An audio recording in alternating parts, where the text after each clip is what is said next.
जो हमारी ये वैसोडाइलेटिंग एजेंट है, तो आर्टीरियोलर डायलेटर मतलब आर्टरी को भी डायलेट करती है, दूसरा आर्टरी प्लस वेनो डायलेटर मतलब आर्टरी और वेन्स दोनों को डायलेट करती है।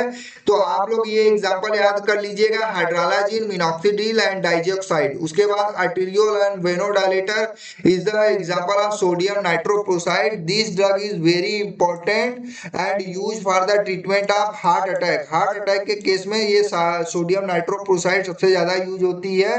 और ये this drug is given in orally, orally sorry oral नहीं देते हैं, सब लिंगुअल देते हैं। सब लिंगुअल का मतलब क्या हुआ, जीभ के नीचे देते हैं, टंग के नीचे देते हैं ये ड्रग। कौन सी, सोडियम नाइट्रोप्रोसाइड। अब ये this is the classification of vasodilation, ठीक है।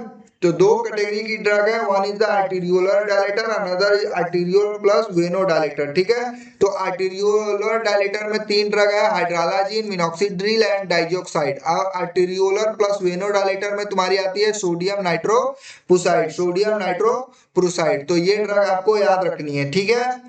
अब हम बात करते हैं, अब हम बात करते हैं मोड ऑफ एक्शन में। तो मोड ऑफ एक्शन में देखो पहला क्या है, पोटेशियम चैनल ओपनर। तो ठीक है, तो पहला हम लोग बात करेंगे पोटेशियम चैनल ओपनर का। तो कहने का मतलब मिनॉक्सिडिल एंड डाइऑक्साइड क्या होती है, this is the potassium channel opener. तो देखो ये हमारी क्या है, ब्लड वेसल्स है।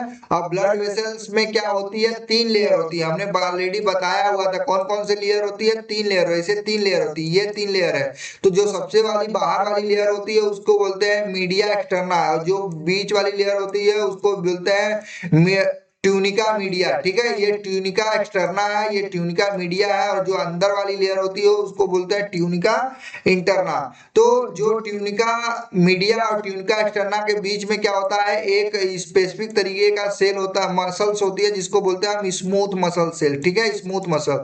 तो बेसिकली मिनॉक्सिडिल और डाइऑक्साइड क्या करती है, पोटेशियम चैनल को क्या कर देती है, ओपन करती है। देखो this is the potassium channel. और जैसे ही ये पोटेशियम चैनल क्या हो जाएगा, ओपन हो जाएगा, तो ये सारा पोटेशियम जो अंदर है वो क्या होने लगेगा, बाहर जाने लगेगा। क्या होने लगेगा, बाहर जाने लगेगा। और जैसे ही कैल्शियम, ये पोटेशियम बाहर जाएगा, तो ये सोडियम क्या होगा, बाहर से आना बंद होगा। और जैसे ही देखो, जब पोटेशियम अंदर आता है तब कैल्शियम भी अंदर आता है, लेकिन जब पोटेशियम बाहर जाता है तो क्या होता है, जो है कैल्शियम अंदर नहीं आ पाता है। तो यहाँ पे क्या लिखा हुआ है, ओपनिंग दिस चैनल, मतलब opening this channel hyperpolarize the smooth muscle chain which cross the voltage gated calcium ion channel and decrease the intracellular calcium level. कहने का मतलब दिस इज द, ये क्या है, एक तरीके का स्मूथ मसल सेल्स है, ठीक है।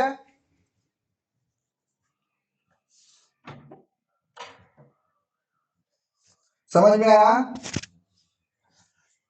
तो ये ब्लड वेसल्स का क्या है, एक सेल है। ये ब्लड वेसल का क्या सेल है। तो इसमें क्या होगा, जैसे ही ये पोटेशियम बाहर जाएगा, ये पोटेशियम बाहर जाएगा, तो ये सेल का क्या हो जाएगा, हाइपर पोलराइजेशन हो जाएगा। क्या हो जाएगा, हाइपर पोलराइजेशन। और जैसे ही हाइपर पोलराइजेशन हुआ, ये सोडियम आना क्या हो गया, बंद हो जाएगा। तो जब सोडियम आना बंद हो गया तो क्या होगा, जो इंट्रासेलुलर स्पेस है, जो मतलब जो सेल के अंदर जो स्पेस है, तो यहाँ कैल्शियम का लेवल क्या हो जाएगा, कम हो जाएगा। और जब कैल्शियम का लेवल कम हो जाएगा, तो आपको पता है calcium is responsible for the contraction, calcium is responsible for the contraction. तो यहाँ पे कॉन्ट्रैक्शन नहीं होगा, तो यहाँ पे क्या हो जाएगा, relaxation due to blockage of calcium ion channel, ठीक है, ठीक है। समझ में आया मैं क्या कहना चाहता हूं, समझ लो। ये देखो, अब मान लो मैं यहाँ पे एग्जांपल दे रहा हूँ, दिस इज द सेल। ये क्या है, एक सेल है। और यहाँ पे दो चैनल है। क्या चैनल है, दो चैनल है। एक पोटेशियम आयन चैनल है, एक पोटेशियम आयन चैनल है, दूसरा कैल्शियम आयन चैनल है। तो जब पोटेशियम एंट्री लेता है तब कैल्शियम भी क्या लेता है, एंट्री।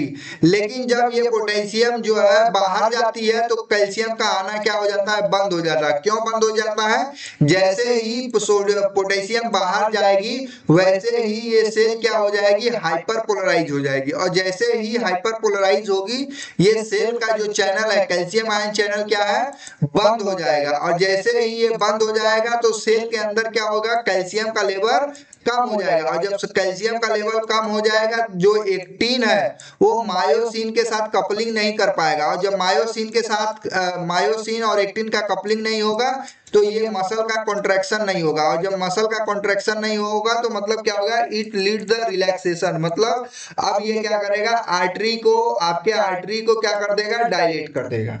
तो डायलेट कर देगा तो कहने का मतलब जो प्रेशर आर्टरी में ज्यादा था अभी वो प्रेशर क्या हो गया, कम हो गया। आप समझ रहे हो मैं क्या कहना चाह रहा हूं। This is the action of minoxidil and diazoxide, minoxidil and diazoxide. तो you can see here the by the flow chart. तो देखो इसमें क्या है, mode of action potassium channel opener का, देखो मोड ऑफ एक्शन क्या है। तो पोटेशियम चैनल ओपनर क्या होता है, open potassium ATPase enhance the potassium efflux, मतलब ये मान लो सपोज ये आपका क्या है, सेल है, ये क्या है आपका एक सेल है, ये आपका क्या है एक सेल है, ठीक है। तो यहाँ पे पोटेशियम आयन है, यहाँ पे पोटेशियम आयन चैनल है, और इधर पे मान लो कैल्शियम आयन चैनल है, ठीक है।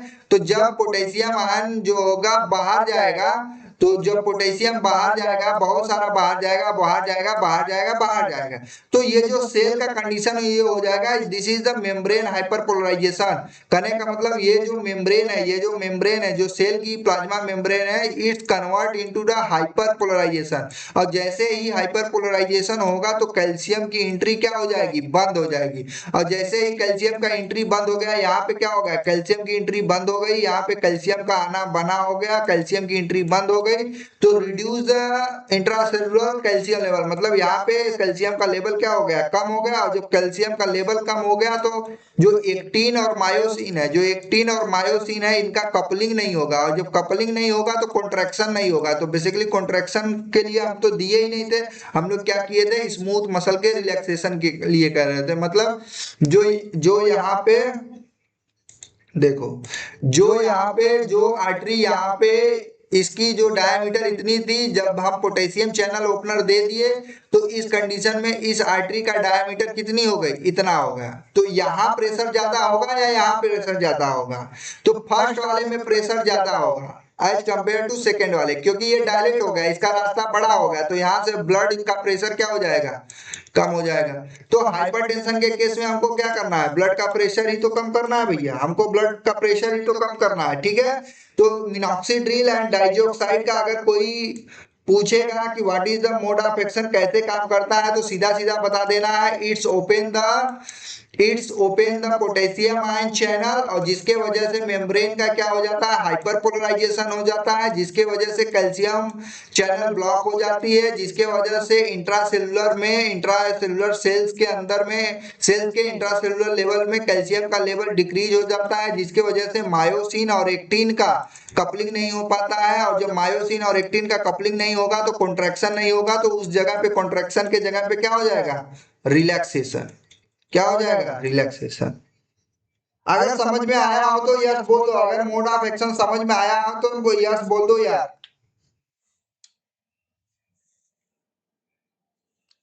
अगर आपको ये बात समझ में आ गई है तो आप लोग यस बोल दो कि हाँ सर ये मोड ऑफ एक्शन मिनॉक्सिडिल और इसका जो है हमको समझ में आ गया है।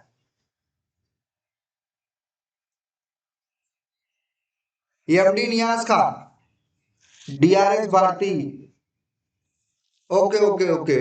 भारती बोल रही है हाँ सर समझ में आ गया।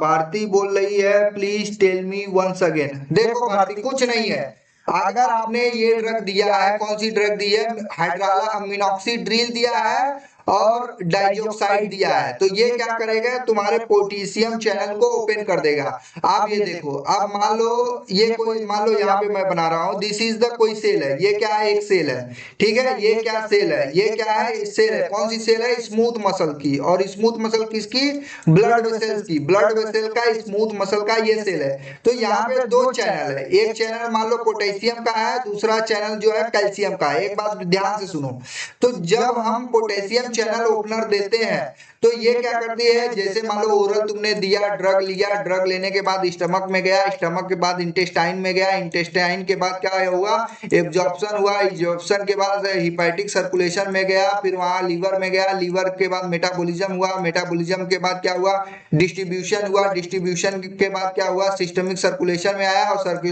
सिस्टमिक सर्कुलेशन से सीधा कहाँ आ गया ड्रग, वो ड्रग आ गई तुम्हारी क्या, स्मूथ मसल सेल्स के अंदर आ गई, स्मूथ मसल सेल्स पे आ गई।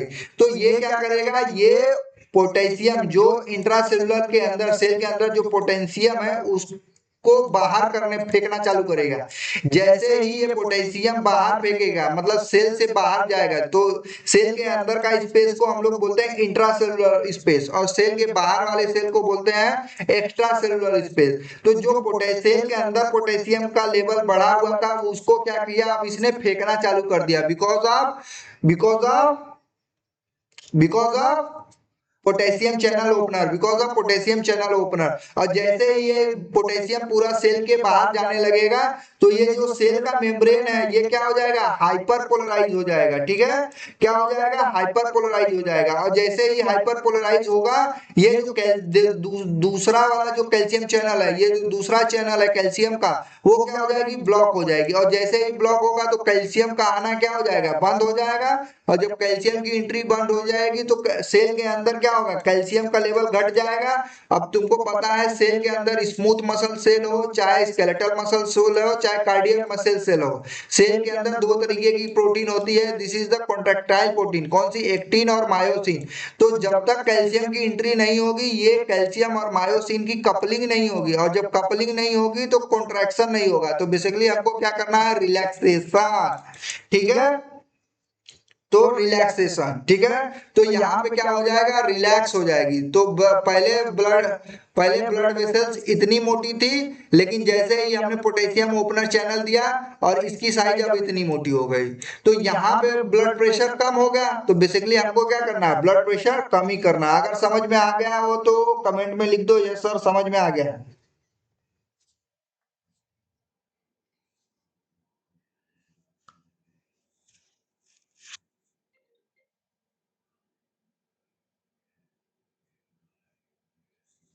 बोलो भैया, अगर समझ में आ गया हो तो कमेंट में बोल दो यार कि हाँ सर समझ में आ गया।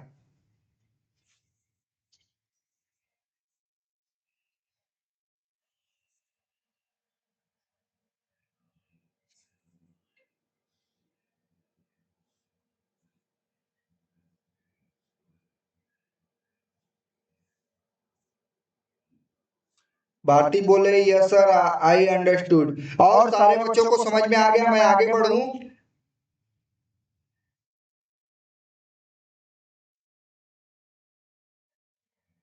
चलिए, दूसरा ड्रग है, देखो दूसरा ड्रग है हाइड्रालाजीन एंड सोडियम नाइट्रोक्लोराइड। तो हाइड्रा, अब हमने पहली दो ड्रग का मोड ऑफ एक्शन पढ़ लिया था। किसका किसका पढ़ लिया था, एक हमने पढ़ लिया था मिनॉक्सीड्रिल का, एक हमने पढ़ लिया था मिनॉक्सीड्रिल का, और दूसरा हमने पढ़ लिया था डाइजोक्साइड का। अब नेक्स्ट ड्रग है, दिस इज द हाइड्रालाजीन। तो हाइड्रालाजीन बेसिकली आर्टीरियोलर डायलेटर, और सोडियम नाइट्रोक्लोराइड बेसिकली आर्टरी के साथ साथ किसको, वेन्स को भी ये डायलेट करती है। ठीक है, आर्टरी के साथ साथ किसको डायलेट कर देती है, वेन्स को भी ये सोडियम नाइट्रोक्लोराइड डायलेट कर देती है। ठीक है, तो this is the this is the mode of action of किसका, हाइड्रालाजीन का, किसका, हाइड्रालाजीन और सोडियम नाइट्रोक्लोराइड का, सोडियम नाइट्रोक्लोराइड का। ठीक है, हाइड्रालाजीन एंड सोडियम नाइट्रोक्लोराइड का, इसको याद कर लेना है। देखो अब ये क्या है, ये तुमको येलो कलर का देखो ये बाउंड्री देख रही है, basically this is the smooth muscle cells. ये क्या है, स्मूथ मसल सेल्स। ठीक है, स्मूथ मसल सेल्स है, क्या है ये, स्मूथ मसल सेल्स है। अब देखो आपने क्या लिया है, या तो हाइड्रालाजीन लिया होगा या तो सोडियम नाइट्रोक्लोराइड लिया। तो अब ये ओरली लिया होगा, है ना, या सबलिंगुअल लिया होगा। ठीक है, ओरली लिया होगा या सबलिंगुअल लिया होगा। ठीक है, तो अगर हम हाइड्रालाजीन की बात करें, ठीक है, और या फिर सोडियम, क्योंकि दोनों का मोड ऑफ एक्शन सेम ही है, तो हम दोनों को साथ लेके चलते हैं। ठीक है, तो जैसे ही हाइड्रालाजीन हम लोग लेते हैं, हाइड्रालाजीन लेंगे या सोडियम नाइट्रोक्लोराइड लेंगे, तो ये देखो स्टमक में जाएगा सबसे पहले, फिर स्टमक के बाद इंटेस्टाइन में जाएगा, फिर इंटेस्टाइन से एब्जॉर्प्शन होगी, हिपैटिक सर्कुलेशन में जाएगा, फिर ये लीवर में जाएगा, फिर लीवर से कहा जाएगा ब्लड, सिस्टमिक ब्लड सर्कुलेशन में जाएगा, फिर ये ब्लड वेसल्स के अंदर पहुंचेगा। तो तुमको देखो ब्लड वेसल्स के अंदर जो स्पेसिफिक सेल होती है वो इंडोथीलियल सेल्स होती है। क्या? Endothelial cells. तो ये जो hydralazine and sodium sodium nitrochloride है, वो जाके इंडोथीलियम सेल्स पे क्या कर देती है? एक्ट करती है। कौन सा? इंडोथीलियल, याद रखेंगे, इंडोथीलियल सेल्स, है ना, इंडोथीलियल सेल्स। देखो यहाँ लिख नहीं पा रहा हूँ because I have no pen tag. तो next month I will bring the one pen tag. तो उस समय मैं जो है बेहतर तरीके से लिख पाऊंगा। अभी तो देखो हमारे पास लिखने का कोई वो नहीं है ना, इक्विपमेंट नहीं है, इसलिए हम लिख नहीं पा रहे हैं। ठीक है, तो आप मैं जो बोल रहा हूँ उसको समझो। इंडोथीलियल सेल्स क्या बोलते हैं? Endothelial cells. जैसे ही ये हाइड्रालाजीन क्या या सोडियम नाइट्रोक्लोराइड क्या करेगी? इस इंडोथीलियल पे एक्ट करेगी, है ना, इस इंडोथीलियल पे एक्ट करेगी। तो ये इंडोथीलियल क्या करेगा? एक स्पेसिफिक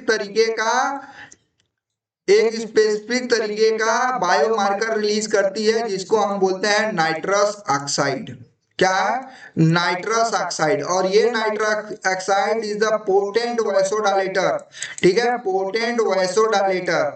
ठीक है, पोटेंट वैसोडाइलेटर। ठीक है, समझ में आया? हाइड्रालाजीन एंड मिनॉक्सिडिल का मोड ऑफ एक्शन क्या है, कैसे काम करती है, देखो हम वो बता रहे हैं। कैसे काम करती है हम वो बता रहे हैं।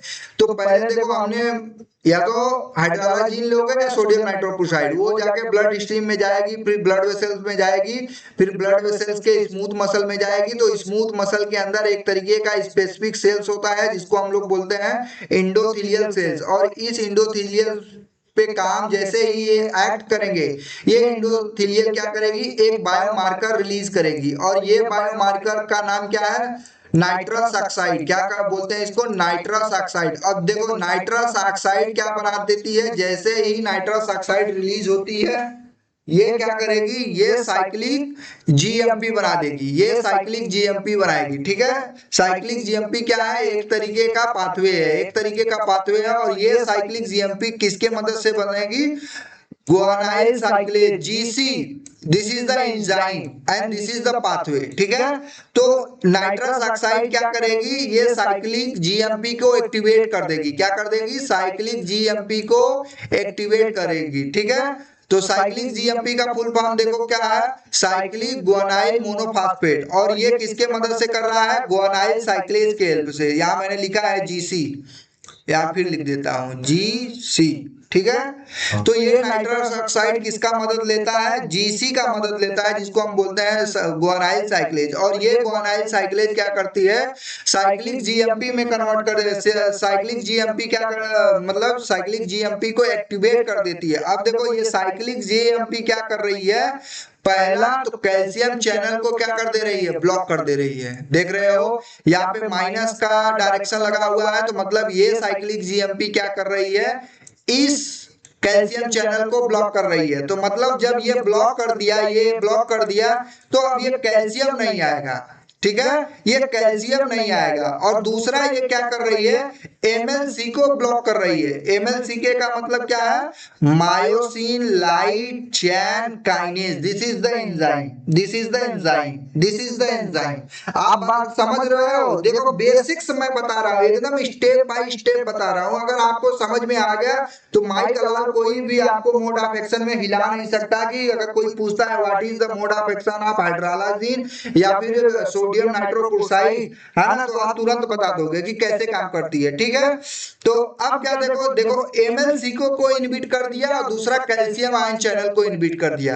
अब देखो जैसे ही एमएलसी को इनहिबिट करेगी, तो देखो पहले अभी देखो नॉर्मल प्रोसीजर देखो, अभी नॉर्मल प्रोसीजर देखो, अभी ड्रग का बात छोड़ दो, एकदम बात छोड़ दो।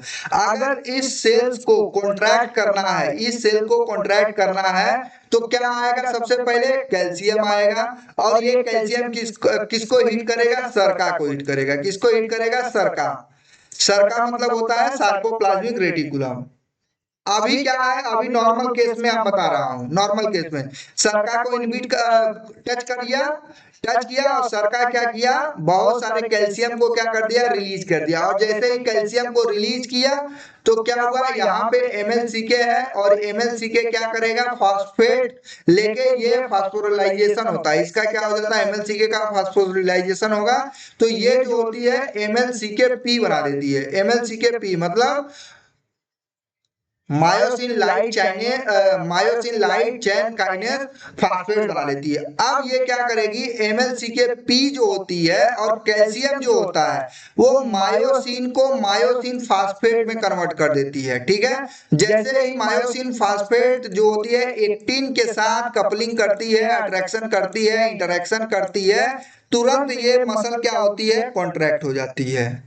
ये मसल क्या हो जाती है, कॉन्ट्रैक्ट कर हो जाती है। अब हमने क्या दे दिया, ड्रग दे दिया। अब देखो ड्रग क्या लिया हमने, हाइड्रालाजीन लिया और सोडियम नाइट्रोप्रोसाइड लिया। वो कहाँ गया, ओरल से हमने लिया या सबलिंगुअल से लिया, तो वो सीधा जो है स्टमक में गया, इंटेस्टाइन में गया, इंटेस्टाइन में एब्जॉर्ब हुआ, फिर उसके बाद हिपैटिक सर्कुलेशन में गया, फिर हिपैटिक सर्कुलेशन से कहाँ गया, लीवर में गया, लीवर से मेटाबोलाइज हुआ, फिर वो सिस्टमिक सर्कुलेशन में गया, सिस्टमिक सर्कुलेशन से कहाँ आया, स्मूथ मसल में आया, और स्मूथ मसल के कहाँ पे काम किया, एंडोथेलियल सेल्स पे काम किया। एंडोथेलियल सेल्स ने क्या रिलीज किया, सोडियम नाइट्रस ऑक्साइड रिलीज की, और ये नाइट्रस ऑक्साइड क्या क्या क्या किया, गुआनाइल साइक्लेज के हेल्प से साइक्लिक जीएमपी पाथवे को क्या कर दिया, एक्टिवेट कर दिया। और वो साइक्लिक जीएमपी देखो क्या कर रही है, एक तो कैल्शियम चैनल का जो है ब्लॉकिंग कर रही है, दूसरा MLC को ब्लॉक कर दे रही है। और जब MLCK ब्लॉक हो जाएगा तो जब ये MLCK ब्लॉक होगा तो MLCK फास्फेट में नहीं कन्वर्ट होगा, और जब ये MLCK फास्फेट में नहीं कन्वर्ट होगा तो इस मायोसिन को मायोसिन फास्फेट में नहीं कन्वर्ट होने देगा। और जब मायोसिन फास्फेट में नहीं कन्वर्ट होगा, जब मायोसिन फास्फेट में नहीं कन्वर्ट होगा तो एक्टिन का जो है कपलिंग नहीं होगी, मायोसिन और एक्टिन का कपलिंग नहीं होगी। तो जब कपलिंग नहीं हुआ तो कॉन्ट्रैक्शन के जगह पे क्या हो गया भैया, रिलैक्सेशन हो गया। क्या हो गया, रिलैक्सेशन हो गया। क्या हो गया, रिलैक्सेशन हो गया। तो हमको क्या करना था, पहले इतनी थी ब्लड वेसल्स का डायमीटर, जब हमने हाइड्रालाजीन लिया, सोडियम नाइट्रोक्लोराइड ले लिया, तो इसकी साइज जो है, ये जो साइज है इसकी वो बढ़ के इतनी हो गई। तो ब्लड प्रेशर कहाँ कम हुआ या नहीं कम हुआ। अगर ये टॉपिक तुमको समझ में आ गया तो हमको जो है एक कमेंट में लिख दो कि हाँ सर ये मोड ऑफ एक्शन हमको समझ में आ गया।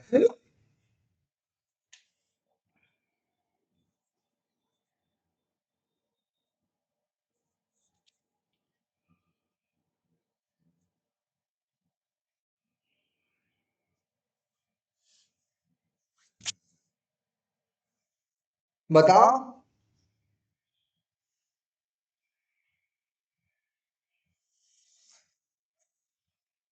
तो दो चारों का मोड ऑफ एक्शन हम लोग समझ गए, मिनॉक्सिड्रिल का हम लोग समझ गए, हाइड्रालाजीन का हम लोग समझ गए, डाइजोक्साइड का हम लोग समझ गए, उसके बाद सोडियम नाइट्रोक्लोराइड का हम लोग समझ गए। समझ गए या नहीं समझ गए।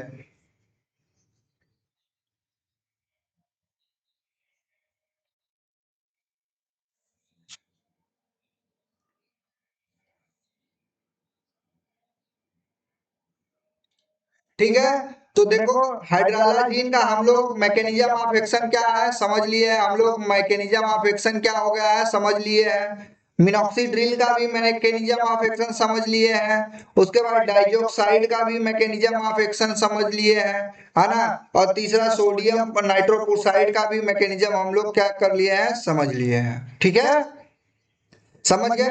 अब देखो कुछ हम साइड इफेक्ट की बात करेंगे, एडवर्स इफेक्ट ऑफ हाइड्रालाजी। तो देखो हेडेक है, फ्लशिंग है, पाल्पिटेशन है, फ्लूइड रिटेंशन है, एंजाइना है।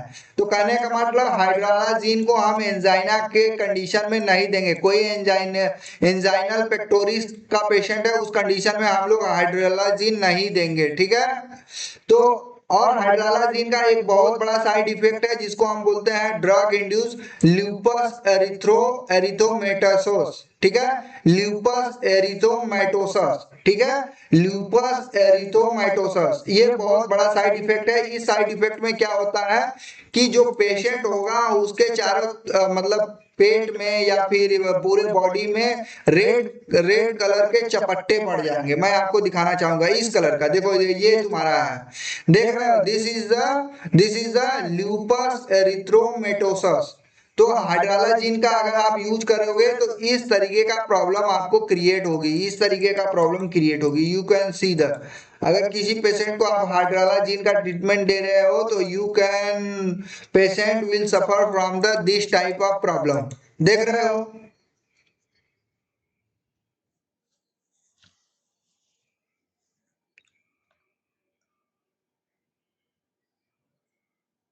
समझ में आ रहा है, ठीक है।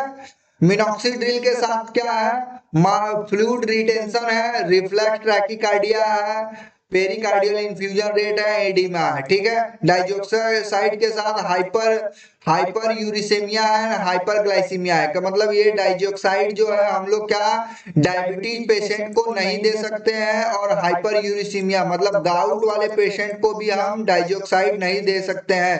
याद रखो कि डाइजोक्साइड का जो यूज है हम डायबिटीज मलाइटस के पेशेंट को नहीं दे सकते हैं और गाउट वाले पेशेंट को नहीं दे सकते हैं, because of increase the hyperglycaemia and hyper uricaemia, है ना। दूसरा देखो, inhibit insulin of beta cells को ये क्या कर देता है, इनहिबिट कर देता है, जिसके वजह से इंसुलिन का सिक्रीशन क्या हो जाता है, कम हो जाता है, ठीक है, ठीक है। तो अगर थेरेप्यूटिक का यूज देखा जाए तो देखो, हाइड्रालाजीन का यूज जो है हाइपरटेंशन में यूज तो अपन करते हैं, हाइपरटेंशन इन इमरजेंसी में भी यूज करते हैं, हाइपरटेंशन इन प्रेगनेंसी में भी यूज करते हैं, इक्लेम्सिया और हार्ट फेल्योर में भी हम लोग हाइड्रालाजीन का यूज कर सकते हैं, ठीक है, हाइड्रालाजीन का यूज कर सकते हैं, ठीक है। मिनॉक्सिडिल का देखो एक साइड इफेक्ट, बड़ा फेमस साइड इफेक्ट है, साइड इफेक्ट है कि एक्सेसिव हेयर ग्रोथ। इसका का एक काम होता है एक्सेसिव हेयर ग्रोथ। तो बेसिकली अगर कोई भी एलोपेशिया का पेशेंट है, एलोपेशिया का मतलब बालों का झड़ना, है ना, loss of hair, loss of hair, loss of hair, ठीक है, लॉस ऑफ हेयर। तो कहने का मतलब ये है कि अगर एलोपेशिया का पेशेंट है तो उसके कंडीशन में you can use the topical drug आप मतलब क्रीम या आप यूज कर सकते हैं for the increasing of hair growth, hair growth के इंक्रीजिंग में आप यूज कर सकते हैं मिनॉक्सिडिल, ठीक है, मिनॉक्सिडिल। सोडियम नाइट्रोक्लोराइड को हम लोग यूज करते हैं सबलिंगुअल, याद रखेंगे sublingual, very fastest drug action. इसका जो एक्शन है वो बहुत तेज है, बहुत फास्ट है, ठीक है, बहुत फास्ट है। और ये हाइड्रालाजीन, मिनॉक्सिडिल और diazoxide, these are the oral oral drug है, ठीक है, ठीक है। तो वैसोडाइलेटर ड्रग जो है वो खत्म हो गई है। अगर कोई किसी को कोई प्रॉब्लम है तो नहीं समझ में आया तो आप पूछ सकते हो।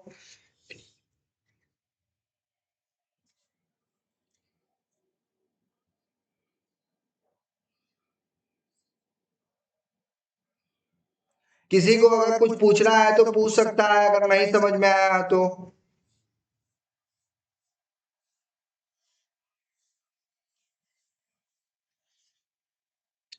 चलिए, अब this is the last topic of hypertension. ये हाइपरटेंशन का लास्ट टॉपिक है। जो लास्ट टॉपिक है centrally acting sympatholytic drug, centrally acting sympatholytic drug. इसमें दो ड्रग आती है, one is the clonidine, another is alpha methyl dopa, ठीक है। One is the clonidine, another is the alpha methyl dopa. These are two drug use for the decreasing of hypertension, use for the treatment of hypertension. तो clonidine and alpha methyl dopa जो होती है वो हमारे brain के जो sympathetic activity है, जो सिंपैथेटिक नर्वस सिस्टम है, इसको ब्लॉक कर देगी, जिसके वजह से हार्ट का रेट क्या हो जाएगा, कम हो जाएगा। जब हार्ट का रेट कम होगा तो कार्डियक आउटपुट भी कम हो जाएगी, कार्डियक आउटपुट डिक्रीज हो जाएगी। जब कार्डियक आउटपुट डिक्रीज हो जाएगी तो आयोटा में ब्लड जाने वाले का जो प्रेशर होगा वो भी कम हो जाएगा, है ना। तो बेसिकली देखो जो ये हमारी ड्रग है क्लोनिडीन जो होती है वो देखो सेंट्रली अल्फा 2 एगोनिस्ट है। आपको याद रखना है this is the centrally alpha 2 agonist, this is the centrally alpha 2 agonist, this is the prodrug. आपको ये भी याद रखना है कि अल्फा मिथाइल डोपा जो होती है दिस इज द प्रोड्रग, ठीक है। और इसका एक्टिव ड्रग क्या है, alpha methyl norepinephrine, alpha methyl norepinephrine. अगर साइट ऑफ एक्शन की बात करें तो साइट ऑफ एक्शन की बात करें तो वैसोमोटर सेंटर मतलब मेडुला पे काम करती है, मेडुला ऑब्लंगाटा पे ये क्या कर देती है, मेडुला ऑब्लंगाटा पे वर्क करती है। और ये क्या करती है, सिंपैथेटिक आउटफ्लो को क्या कर देती है, डिक्रीज कर देती है। जैसे ही सिंपैथेटिक आउटफ्लो डिक्रीज होगा तो क्या हो जाएगा, पेरिफेरल वेस्कुलर रेजिस्टेंस भी क्या हो जाएगी, डिक्रीज हो जाएगी, जिसके वजह से hypertension during pregnancy is the drug of choice. कहने का मतलब ये है पेरिफेरल रेजिस्टेंस कम होगी तो हाइपरटेंशन भी क्या हो जाएगा, कम हो जाएगा। तो ये जो अल्फा मिथाइल डोपा है these are the basically used for the specific condition known as pregnancy में, ठीक है। प्रेगनेंसी में अल्फा मिथाइल डोपा और क्लोनिडीन यूज होता है। बाकी और कोई भी हाइपरटेंशन का ड्रग हम लोग प्रेगनेंसी में या यूज नहीं करते हैं, याद रखेंगे। देखो तो क्लोनिडीन का देखो सेंट्रली अल्फा 2 एगोनिस्ट है ना, सेंट्रली अल्फा 2, अरे भाई सिंपैथोमाइमेटिक आपने पढ़ा होगा तो उसमें आपने पढ़ा होगा सिंपैथोमाइमेटिक में रिसेप्टर्स पढ़ा होगा, alpha receptors and beta receptors. Alpha receptor भी दो तरीके के होते हैं, अल्फा 1 एंड अल्फा 2, है ना। बीटा रिसेप्टर तीन तरीके के होते हैं, बीटा 1, बीटा 2 एंड बीटा 3, है ना। तो basically this is the alpha 2 agonist. तो अल्फा 2 एगोनिस्ट कौन है, क्लोनिडीन है। क्या है, क्लोनिडीन है, ठीक है। उसके बाद ये किस पे काम करता है, वैसोमोटर सेंटर ऑफ मेडुला। जैसे ये ब्रेन है, अब ब्रेन का स्ट्रक्चर बनाना पड़ेगा ना, है ना। तो अभी मैं यहाँ बनाता हूँ, देखो बन जाता है तो बन जाएगा, नहीं तो कोई बात नहीं।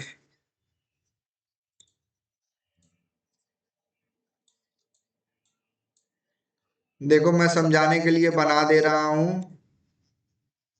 बाकी तुम लोग समझ लो, ठीक है। तो ये हमारा क्या है, एक ब्रेन है, दिस इज द ब्रेन, ठीक है। ये ब्रेन है ना। ये क्या है, हमारी ब्रेन है। तो देखो ये वाला जो पोर्शन है इसको बोलते हैं हम सेरिब्रम, ये वाले पोर्शन को सेरिबेलम, ये वाले पोर्शन को हम लोग बोलते हैं मिड ब्रेन। क्या बोलते हैं, मिड ब्रेन। इस वाले पोर्शन को बोलते हैं पोन्स। क्या बोलते हैं, पोन्स। और ये वाला जो पोर्शन है, ये वाला जो पोर्शन है इसी को बोलते हैं क्या, मेडुला।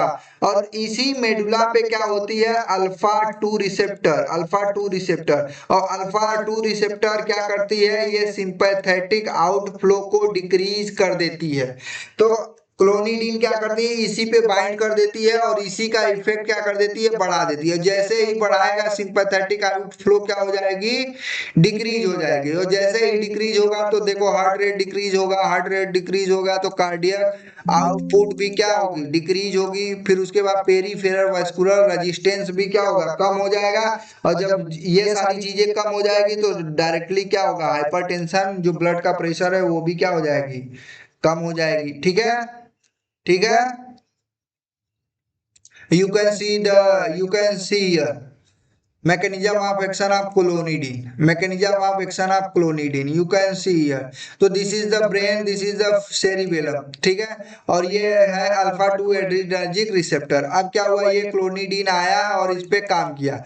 अब देखो अल्फा 2 एड्रेनर्जिक मतलब सिंपैथेटिक आउटफ्लो, मतलब सिंपैथेटिक नर्वस सिस्टम में अगर देखोगे तो जो सिंपैथेटिक न्यूरॉन्स होते हैं वो क्या कर देते हैं, एक तरीके का न्यूरोट्रांसमीटर सीक्रेट करते हैं जिसको हम लोग बोलते हैं नॉरएड्रेनालिन। नॉरएड्रेनालिन क्या होती है, ये ब्लड प्रेशर को इनहांस करती है। ये क्या कर देती है, ब्लड प्रेशर को इनहांस कर देती है। तो हम क्या करेंगे, इसी नॉरएड्रेनालिन के को क्या कर देंगे, इनहिबिट कर देंगे। मतलब सिंपैथेटिक नर्वस सिस्टम को अगर ब्लॉक कर दिए तो ये नॉर एड्रेनलिन न्यूरोट्रांसमीटर जो है वो रिलीज नहीं होगी, और जब ये रिलीज नहीं होगी तो हार्ट रेट क्या हो जाएगा, कम हो जाएगा। हार्ट रेट कम होगा तो कार्डियक आउटपुट भी कम हो जाएगी, और जब कार्डियक आउटपुट कम हो जाएगी तो पेरिफेरल वैस्कुलर रेजिस्टेंस भी क्या हो जाएगा, कम हो जाएगा। और जैसे ही कम हो जाएगा तो ये जो ब्लड वेसल है ये क्या हो जाएगी, ये ब्लड वेसल्स जो है इसमें जो प्रेशर लग रहा है वो भी क्या हो जाएगा, कम हो जाएगा।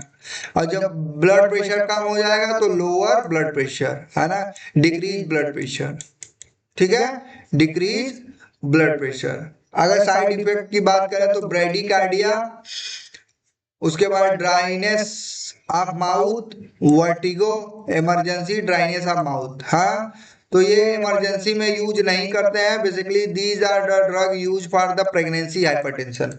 अगर कोई महिला प्रेग्नेंट है तो उस कंडीशन में you can use the these drug. तो आज का टॉपिक हमारा खत्म हो गया है। अगर कोई सवाल है, अगर कोई वीडियोस बनाने हैं, फिल्मोरा है ना।